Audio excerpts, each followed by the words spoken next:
Eh bien, rebonjour, toujours en direct du plateau GI Channels. J'ai le plaisir d'accueillir Hervé Danton. Bonjour. Bonjour. Vous êtes délégué général de Mechanic Valley. Alors, un grand ensemble d'entreprises, on va en parler dans quelques instants. Et on va évoquer avec vous un projet européen qui est passionnant, Elcamp. Alors, on va commencer par Mechanic Valley, histoire de resituer un peu ce grand ensemble d'entreprises, et puis après, on va évoquer Elcamp. Tout d'abord, Mechanic Valley, vous êtes directeur général, enfin délégué général. Racontez-nous un petit peu ce fonctionnement. Alors, c'est en bon français un business cluster, c'est-à-dire le regroupement d'entreprises et les partenaires du développement économique et de la formation sur un territoire qui est sur Lot, Aveyron, Corrèze, Haute-Vienne, un morceau du Cantal et de la Dordogne. 160 entreprises de l'industrie, essentiellement mécanique, mais tout ce qui a trait à l'industrie et autour de la mécanique. Alors, ce qui est intéressant avec cet organisme Mechanic Valley, ce grand rassemblement, c'est qu'il est vraiment territorial, c'est région. On voit que c'est une partie très importante aujourd'hui du business. Oui. Il y a le hall région sur le Salon Global Industrie, et vous êtes un exemple d'organisation réussie à l'échelle d'un territoire. Exactement, sur 3 régions maintenant, sur Auvergne-Rhône-Alpes avec le Cantal, sur la Nouvelle-Aquitaine avec la Haute-Vienne, la Dordogne et la Corrèze, et sur l'Occitanie avec Lot et Aveyron. Nous sommes des frontières entre guillemets, mais surtout des lieux de passage entre les régions. Et les frontières sont très immatérielles, les entreprises communiquent entre elles, et c'est ça notre volonté, c'est de travailler en circuit court avec la confiance qui nous caractérise entre nous. Bon. Alors, on a l'occasion, bien sûr, de découvrir Mechanic Valley sur le salon Global Industrie. Vous êtes exposant depuis longtemps. Alors, on va s'intéresser particulièrement à ce projet européen, Elcamp, ce qui veut dire Life Centered Advanced Manufacturing Platform. Alors, c'est un programme qui est planifié sur 4 ans avec 20 partenaires de 10 pays européens. Magnifique entreprise, racontez-nous. Exactement, et nous avons cet honneur avec un campus des métiers et des qualifications que nous avons créé il y a quelques années à l'instigation du rectorat du ministère de l'Éducation. Et nous avons cet honneur insigne de pouvoir participer, les seuls partenaires français de ce projet, parmi tous les pays européens qui participent. Je ne les citerai pas tous, de peur d'en oublier, mais la Slovénie, peu connue, est un partenaire. L'Espagne, notre leader général, est un partenaire. Et le projet européen, en langue anglaise, comme c'est évident, mais tout le monde sait que l'anglais est devenu un outil et presque plus une langue en tant que telle. Le principe de base de ce projet européen, c'est autour de l'humain, c'est human-centered, ils sont vraiment autour de l'humain. Nous développons la partie observatoire, donc une surveillance technologique, une veille technologique sur les grandes tendances, donc advanced manufacturing, qu'on pourrait traduire par fabrication 4.0. Donc c'est vraiment des sujets d'actualité, c'est des sujets que nos PME ne traiteront pas naturellement, et c'est pour ça qu'on le confie à des structures comme les nôtres, et comme aussi le campus des métiers qui lui est je l'appelle pour ma part un training cluster, c'est-à-dire un cluster de formation et des formations de la mécanique, de l'industrie mécanique, de l'industrie 4.0. Parce que ce programme, finalement, justement, comme vous le soulignez, va s'intéresser à la formation, bien sûr, va s'intéresser au processus, aux infrastructures, à tout ce qui va pouvoir aider les entreprises à créer des référentiels. Donc, il y a plusieurs volets, en fait, dans ce programme. Alors, pour l'imaginer, ce projet, cette énorme plateforme que nous sommes en train de créer, et Dieu sait que c'est complexe à faire, vous imaginez un cube, 6 entrées. Chaque entrée permet de venir poser sa question.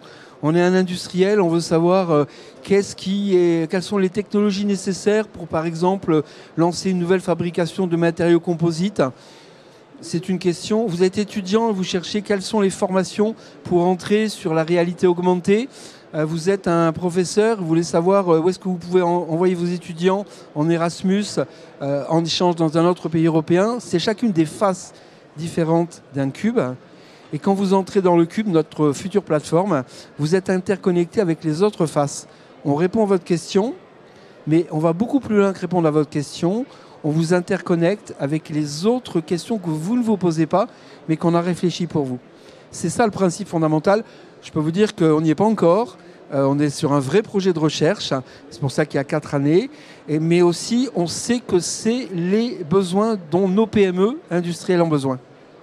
Alors, on a eu tout à l'heure une table ronde, j'avais le plaisir d'animer cette table ronde sur la transformation numérique avec toutes les données qui sont amalgamées. C'était un vrai sujet dans la transformation numérique. Là, on le voit, vous, avec ce projet de plateforme, vous allez travailler en profondeur toute cette donnée avec comme point de départ, tiens, on a 6 entrées qui correspondent à 6 profils différents d'utilisateurs. C'est ça l'idée quand même, hein. Exactement, et c'est très bien synthétisé. Il y a une intelligence artificielle actuellement célèbre et très commercialisée sur les réseaux que je ne citerai pas. Si vous posez cette question qu'on vient de se poser, elle vous répond une page. Ouais. Après quelques mois de travail, nous sommes déjà à plus de 100 pages de réponses. Ça veut dire que notre travail collaboratif à l'échelle européenne avec plusieurs pays, on est déjà en capacité de dire le sujet est un peu plus complexe que ce qu'une intelligence artificielle tout autant célèbre qu'elle puisse être et devenir. Une page, 100 pages, bon, on a déjà été beaucoup plus loin. Là, c'est l'intelligence collaborative au niveau européen qui fait qu'on sait qu'on va aller loin. Alors vous allez aller loin avec, c'est pour ça d'ailleurs certainement que vous faites partie de ce projet en tant que partenaire, référence à la source. Votre expérience territoriale de maillage comme ça d'entreprises différentes, d'activités différentes, toute l'expérience que vous avez pu acquérir sur le projet Mécanique Vallée, vous allez pouvoir le transposer presque sur cette idée de plateforme, non ? Exactement. Notre intérêt, c'est que nous sommes ancrés sur les territoires, comme vous le précisez. Nous sommes proches de nos entreprises. Nos entreprises, c'est essentiellement des PME, des TPE, 15, 20, 30 personnes, dans l'incapacité de gérer leur propre veille technologique. On n'a pas le temps. En conséquence, le faire de façon mutualisée à notre niveau, ça prend beaucoup plus de sens. Et en revanche, nous, ça nous oblige à rester toujours proche des préoccupations du terrain. Alors des fois, il faut lever le nez du guidon, donc ça c'est notre quotidien. Actuellement, les sujets d'énergie, actuellement les sujets de recrutement, les sujets récurrents, c'est des sujets qui peuvent nous occuper toute l'année et toute la journée. Mais aussi on réfléchit, industrie du futur, de quoi aurons-nous besoin demain, de quel poste, quelle formation faut-il créer, quelles sont les compétences dont nous aurons besoin pour travailler dans ces métiers, qu'est-ce qui va être utile demain et qu'est-ce qui va être utile après-demain. Si demain, on doit décider, doit-on intégrer une intelligence artificielle dans nos machines-outils ou pas ? Un chef d'entreprise, moi-même, on est incapable de répondre. C'est pour ça qu'on fait ce genre de projet poussé par l'Europe, financé par l'Europe, pour pouvoir déterminer à plusieurs, avec de nombreux experts, ce qui sera utile, intelligent de faire et ce qu'il faudra faire un peu plus tard. Et alors là, c'est un point important. Aujourd'hui, il y a beaucoup d'événements... bien sûr sur Global et on a une table ronde qui se termine à côté, d'où les applaudissements. La partie européenne de ce projet, c'est fondamental aujourd'hui de créer des interactions plus fortes, de consolider les liens avec des grands partenaires industriels avec lesquels on travaille déjà aujourd'hui, mais il faut aller plus loin peut-être là-dedans. Vous parliez de l'Espagne, de pays qui sont industriels et avec qui on a tout intérêt à renforcer les collaborations.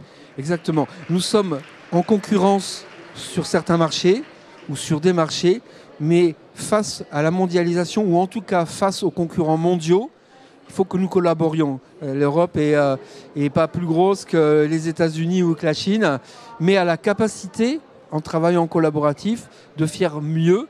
Nous avons cette capacité maintenant de travailler ensemble au niveau européen. C'est quand même mieux, passez-moi l'expression, que de se taper dessus. Ça n'empêche pas les différences. Et là, on voit que l'enrichissement culturel des différentes origines, on s'aperçoit que travailler avec des Allemands ou travailler avec des Slovènes, c'est pas comme travailler avec nos voisins de la région d'à côté. Des fois, on ne se comprend pas, malgré la même langue unique et commune, on ne se comprend pas et on met du temps à apprécier ce qui nous différencie, ce pourquoi on ne se comprend pas. Et quand on passe l'obstacle, on découvre que c'est pour cette raison qu'on ne s'était pas compris, on va plus loin. Et au niveau européen, ça ne peut que produire beaucoup plus efficacement. Tout à fait, et sachant que chaque pays, en fait, peut apporter sur un projet tel que celui-là des forces, des particularités. On sait que en France, on a évoqué tout à l'heure la machine-outil, on a des excellences, on a des domaines d'excellence, mais chaque pays en a. Et en fait, en fédérant tout ça, on va pouvoir aller beaucoup plus loin. Voilà, c'est l'addition non linéaire de cette intelligence collaborative que nous prenons. Je le répète, ça n'a rien de simple. On n'est pas dans notre langue natale, on n'est pas dans notre culture, on est multiculturel. On travaille à ce niveau-là, c'est vraiment le niveau nécessaire, tout en restant très humble en se disant qu'à la fin, c'est nos PME qui doivent en sortir. Et nos administrateurs, qui sont des industriels à la Mechanic Valley, nous rappellent tout le temps, pensons toujours que nous travaillons d'abord pour nos industriels et nos PME du terrain. Quelques projets européens que nous fassions, on ne le fait pas pour se faire plaisir, même si c'est sûr que c'est plaisant de faire ce genre de projet de recherche, on le fait toujours dans l'intérêt de nos industriels, de nos territoires. Tout à fait. Garder l'idée de cercle. En fait, on travaille la région, on travaille le national et on travaille l'Europe, l'international quelque part. Exactement. Toujours garder ces dimensions-là qui sont intégrées dans le projet en plus. Exactement. On va enrichir par exemple avec nos amis de l'enseignement du campus des métiers et des qualifications. On va pouvoir leur permettre de déterminer quelles sont les formations que l'on pourra mettre en place, modifier, améliorer, optimiser ou créer si nécessaire. Quelques années en avance, on saura pouvoir dire c'est là où il faut aller. Et tel sujet, on attendra un petit peu. Mais celui-là, il devient urgent. C'est notre mission. Et alors ça, c'est un sujet qui est fondamental aujourd'hui, de connecter les univers. Parce que là, vous évoquez typiquement de mettre en lien assez rapidement et de façon actualisée les étudiants, les formateurs, les enseignants qui vont être, on va dire, qui vont créer la formation, et puis les industriels, les gens du métier qui vont exprimer leurs besoins. Donc la connexion de tout ça est très fructueuse. Voilà. Et là, c'est le cœur de notre activité de cluster. J'utilise cet anglicisme par défaut. C'est clairement la nécessité que nous avions sentie dès l'origine à la création de notre organisation de Mechanic Valley. Nous ne sommes pas qu'un groupement d'entreprises. Les partenaires du développement économique et ceux de la formation sont essentiels. Donc nous avons créé une relation de confiance. Ils viennent, ils étaient hier avec nous une grande partie de la journée. Ils ont fait tour de nos entreprises. Les professeurs de l'enseignement étaient sur le salon. Et ils ne sont pas que dans leur laboratoire ou dans leurs ateliers. Ils sont sur le salon. Ils sont complètement connectés avec nos entreprises et les nouvelles technologies. Et ils découvrent et ils nous enrichissent. On échange avec eux, donc ça c'est vraiment absolument essentiel. Ça prend des années pour établir cette confiance. Oui, les deux mondes se parlent. C'est un adage d'un ministre récemment où ça a été dit. Oui, chez nous, les mondes se parlent depuis un moment. Nos chefs d'entreprise, nos responsables d'entreprise, hommes et femmes, vont dans les classes au niveau des collèges et vont expliquer ce que c'est que le monde de l'entreprise, en leur disant, mais venez un jour travailler chez nous. Et si un quart des gamins viennent un jour travailler chez nous, on a réussi. Excellent. Alors, on le voit, ce projet, il est à suivre dans la durée. On vous retrouve bien sûr sur le salon, sur l'espace Mechanic Valley, avec toutes les entreprises avec lesquelles vous êtes venus. Et on suivra ce projet qui est à échéance. Il sera prêt quand? En une date? Écoutez, dans un an, on aura les premiers, ce qu'on appelle en anglais draft, les premières tentatives. Et dans 2 ans, on va commencer à pouvoir faire des tests, les bêta-tests de façon sérieuse. Suivi. Ok, super. Avec plaisir. Merci beaucoup Hervé Danton. Retrouvez Mechanic Valley sur le salon Global Industrie et on se retrouve très bientôt sur GE Channels.